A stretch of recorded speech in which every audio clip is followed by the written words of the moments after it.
Brian Newberg joins us. A lot to talk about here on this Friday afternoon. And Purdue Sports, Brian is in the process of making the trip to Birmingham, Alabama to watch and report on Purdue's matchup Saturday against the number 2 ranked Auburn Tigers. And that will be the sternest of challenges. Purdue, fresh off of a 70-66 loss to Texas A&M last week in Indianapolis. Brian, I know there's been some, I don't know if gnashing of teeth is the right term, but Purdue 8-3 certainly has been Purdue's lost games in a non-conference for the first time. And as you've written many times, that was bound to happen. Now Purdue will have faced probably its biggest test of the year heading to Auburn against a team that looks like a national championship type team, though likely without its star player, Janai Broom. But this is a team that's going to be really challenging for Purdue come Saturday afternoon. Yeah, extremely athletic, extremely fast. Typically, I haven't seen Auburn play all that much on TV. I saw them play a little bit against Houston in that game that was quite the adventure, Auburn getting there, because they got on a fight on the plane. But just typically they play very, very hard. They've always got length. They've always got size. They've always got grown men. They're always athletic. And if they defend at the level that would amplify all of those things, that's kind of what's given Purdue problems here this year. In very opponent-specific sort of ways. Now, Auburn's defensive metrics aren't quite what their offensive metrics are, so I don't know how locked in defensively they are, but even if they're not locked in, their physical dimensions are going to give Purdue problems. So this is going to be a really difficult test for Purdue. A neutral site game in name only. The same way Indianapolis was a neutral site game for Purdue in name only. You saw how that went. But, this will be a colossal challenge for Purdue, even if Janai Broom does not play. If he does play, then it's a really, really colossal challenge because that'll be the best player Purdue sees all season. Yeah, probably. The odds-on favorite right now, if there is one, to unseat, because you have to be unseat Zach Edey as National Player of the Year, at least in the early discussion. He is at the high end of the list. All right, what do you make of so far? Give me an 11-game evaluation. I mean, this is a team, Purdue, that has had some very good moments in the non-conference. Certainly the win over Alabama, definitely a high water mark, but also some challenges too. And it's a basketball season, a team that's got to figure some things out. You've written a lot about the need for a little more help in the backcourt. Purdue misses Zach Edey, yes. They also missed number 55, Lance Jones, and just what he brought to the table. Obviously, neither of those guys are coming back. What do you think? Where do you think Matt Painter is trying to go with his team, and what do they try to get out of this experience this weekend? Yeah, this is just sort of the normal ebb and flow of college basketball. You never have a perfect team. You never have a completely complete team. I know that's a really, really articulate way to put that. Yeah. Purdue had as close last season as you can get probably to a complete team with no real gaps, no real deficiencies, and got a Final Four out of it. Damn near won a national title, came one game short of a national title. This year, as is the nature of college sports, you lose important pieces.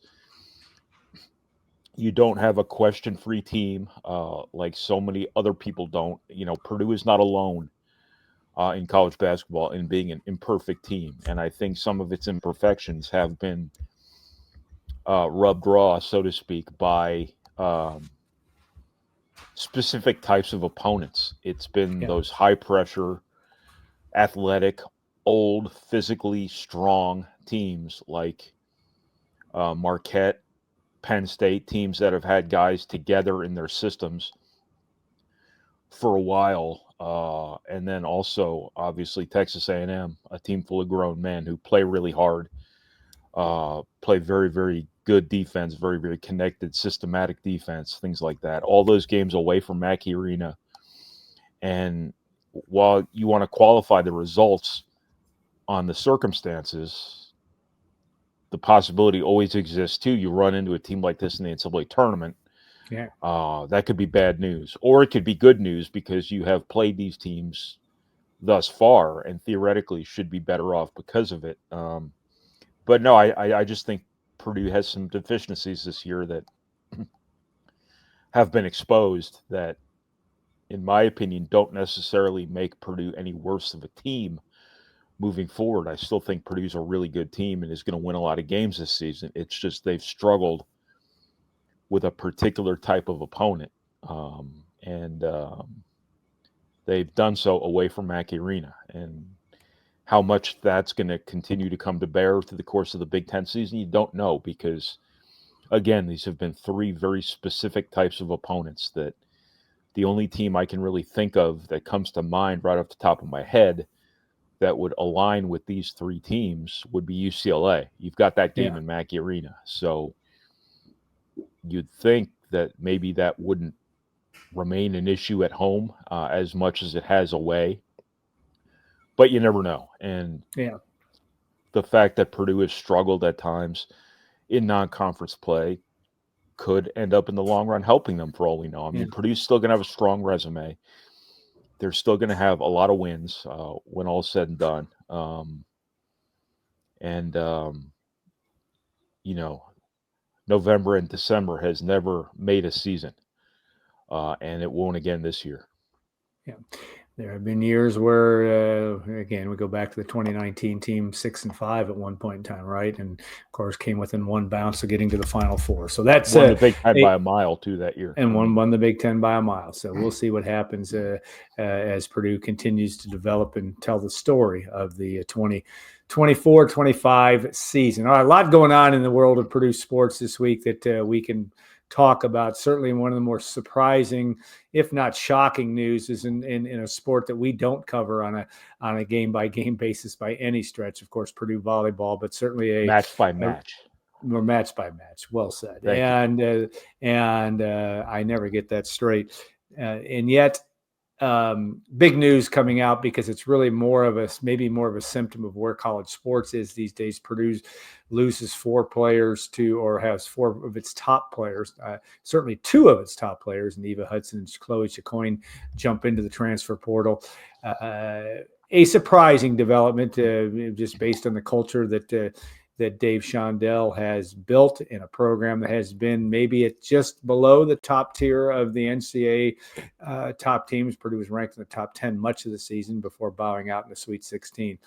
You know, we are not in a position necessarily to comment on the talent level or what this may mean, except on the surface, it was a big development just because that is the world of college sports today. What was your take when you heard of that news and became a story earlier this week? Well, yeah, obviously I want to qualify everything I say with the fact that I don't cover volleyball.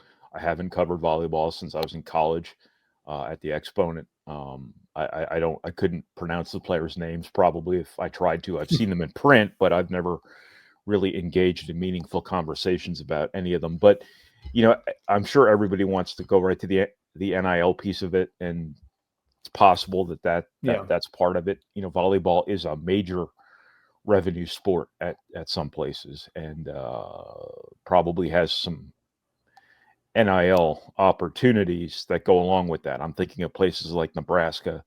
I'm thinking of places like maybe Penn State to a certain extent, some of the Western schools. A lot of the teams that Purdue has, you know, fallen short against when the NCAA tournaments come around. And that's the second point, is that, you know, I don't think there's a ton of parity in volleyball. I think the Big Ten is really hard to get to the top of. Extremely hard, yeah. You know, Purdue has gotten to a really, really high level within the capabilities a program like Purdue can get to in a stifling league. And I think of wrestling the same way, where you can be like a top 25 team nationally and be 8th in the Big Ten and be happy with that every year. Yeah. Now, Purdue has done better than that within the framework of the league, I think.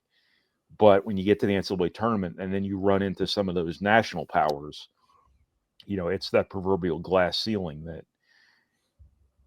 you either break through or you concuss yourself on. And, you know, Purdue has not been able to get over that level to get to a Final Four. And I'm sure you know, part of the decision-making process here for some of these young women was to get to a Final Four, and they could have stayed at Purdue and tried to do it themselves together.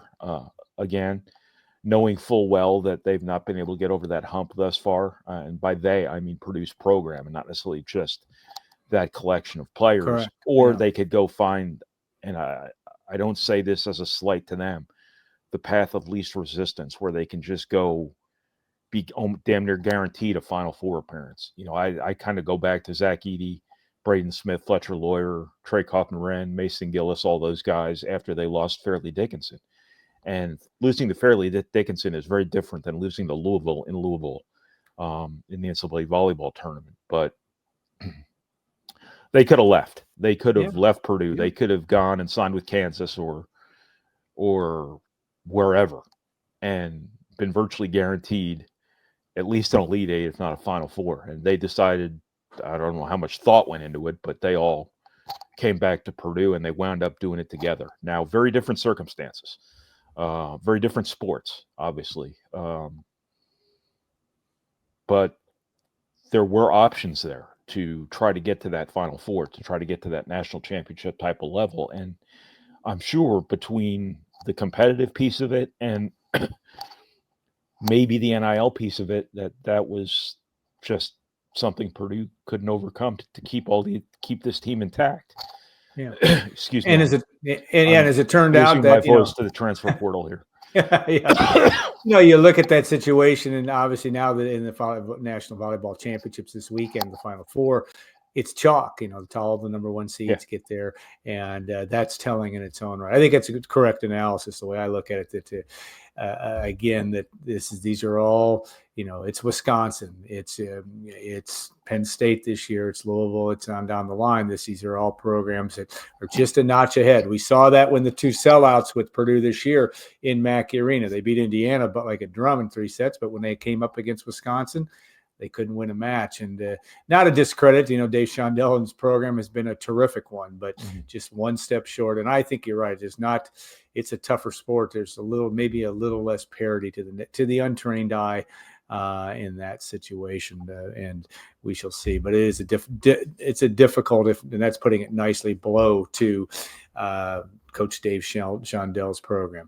Okay, another difficult event that happened on Wednesday night, at least in the Purdue basketball world, was the passing of Frank Kendrick. Somebody we both knew well, and you knew his son Christoph, very well, but a guy that was around Purdue program. We've covered him when Frank was coaching as an assistant under Coach Gene Cady. Known him for years. Talk just about your experiences just with him and also with that family and how much basketball meant to them, because it did, and what it means maybe to Purdue basketball, just losing this icon at the age of 74. Yeah, I think anybody who had ever been around Frank would tell you this, that he's one of those guys you kind of looked forward to seeing. Yeah. Like, he just made you feel good about yourself when you were around him. He was hilarious. Yeah, one of the funniest people I've ever been around. And he had such a way about him, such a delivery where he would kind of look you up and down. He'd hold on to your hand when you're shaking it for an extra second. And then he'd say the funniest thing you've ever heard in the funniest way you could ever hear that said. Just a really, really colorful guy, a really, really charismatic guy, a really, really magnetic guy, and a guy who, loved his family, loved Purdue, loved basketball. The whole Purdue part of it, got weird there for a while. Sure did. But one of the most touching human things I think I've seen in this job that too often just strips the humanity out of everything is when he came back to that first reunion. Yeah. That guy was happy as hell. I mean, like top of the world happy. And when they put him in the Purdue Hall of Fame, the Athletics Hall of Fame in 2016, that dude was on cloud 9. Yeah. And he has been the biggest Purdue guy ever since then. Still came to games, was out at the Final Four, and just loved Purdue. It meant the world to him. And he meant the world to a lot of his people at Purdue, Conzo Martin, Brandon Brantley, kind of on down the line. I think Matt Painter went to see him the other night, and that was a nice gesture on Matt's part to do that, because Frank has been a really good ally for them the last couple of years. On top of just the human element of it, and the Matt Painter trait of always embracing Purdue's past and things like that, and just absolutely loved Purdue, and Purdue loved him back in a lot of ways here in the last few years. You'd know him better than me. I was just around him in AAU a little bit. I was a little too young to catch the majority of his time at Purdue prior to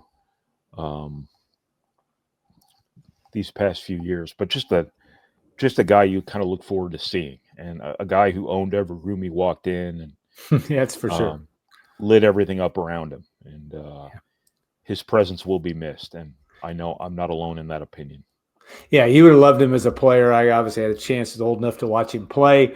He was out of college before you were born, but a really good college basketball player that, this in the 1974 NIT champion team 51 seasons ago was one of Purdue's best teams. And of course, only 25 teams made the NCAA tournament in those days, and Purdue did not, but went on to be the first Big Ten team to win the NIT, and that was no small feat in those days. And Frank could get up and down the court, could handle the basketball, excellent rebounder. Never found a shot he didn't like, which a lot of people reminded him over the years, some of his teammates. But he played with some really good players, including Bruce Parkinson, obviously, and John Garrett and others. So, yeah, you're right. He will be missed. And I think that's the thing I think is important about Matt Painter and just kind of the way they run this operation. And it has been this way for a long time. It is the proverbial family. There are times when your family becomes estranged. Frank was estranged from the program for a period of time, but he was brought back in, and it was deliberate on both sides. Yeah. And I think that was a very, very important thing. All right, last comment I want to get I'll from give you, a Brian. quick story about Frank. Yeah, go right ahead. If we have time. We have time. When he was inducted into the Purdue Hall of Fame, I think it was 2016 that they announced. I think it was 18. I think 18 is when he actually went in. When it was announced he was going in. I don't know when he was actually inducted, but I decided to call him, get some comments for a story. And, we all work remote. We've all got our recorders that we stick in our ears. And when you do that and you call people and you expect calls back, you're really rolling the dice if you try to do anything. Anything, drive, eat, use the bathroom. And so I'm out in the town that day doing whatever. I don't know where my wife was, but I decided to go eat dinner by myself at South Street Smokehouse there, the late, great South Street Smokehouse. And I get my food. I put it down at a table next to the window. So, of course, you know exactly what happens. I have a call into Frank to talk about being elected to the Purdue Athletics Hall of Fame. And as soon as I put my food down on the table, what happens? My phone rings. I look down. Oh, this isn't good. I'm looking at my food. I'm looking at my phone. And you can't do an interview in a busy restaurant. So I had to walk outside to the opposite side of the window that looked right at my food. So I get on the phone with Frank. I ask him a couple questions about going to the Purdue Hall of Fame. 25 minutes later, because he just wanted to talk about this, and I knew that was going to happen. Yeah, but guaranteed. He was the happiest guy I've probably ever talked to on the phone. He was the most excited person you can imagine, and my brisket was as cold as you could possibly imagine when I got back inside to actually eat it. So that was Frank. But that'll always stand out to me, just how happy that dude was from being from finding out he was going into Purdue's Sports Hall of Fame, which obviously was something that he earned in his career, and really shouldn't have been in any sort of question given his accomplishments. But as we've mentioned here before, things got a little sideways there for a while, and for that to have all been patched up, to the point where both sides felt about the other as they ended up feeling about one another was just really, really a heartwarming deal. And I don't throw around the word heartwarming because I'm a pretty cold-hearted individual, but it was really neat to see.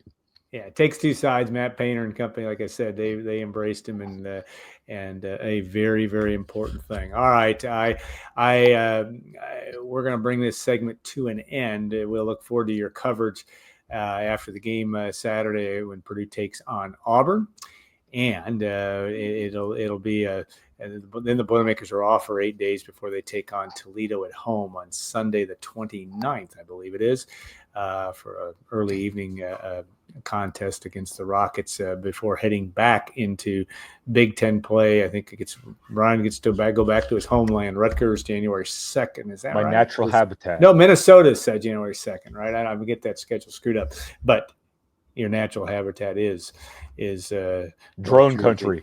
Yeah, no doubt. All right, we will take a short break here and bring in Tom Dienhart, and we'll talk about Purdue landing a transfer portal quarterback and other things that have to go on in the world of new coach Barry Odom, etc. We'll look forward to doing that. Stay tuned. We'll be back in 2 minutes on Gold and Black Live.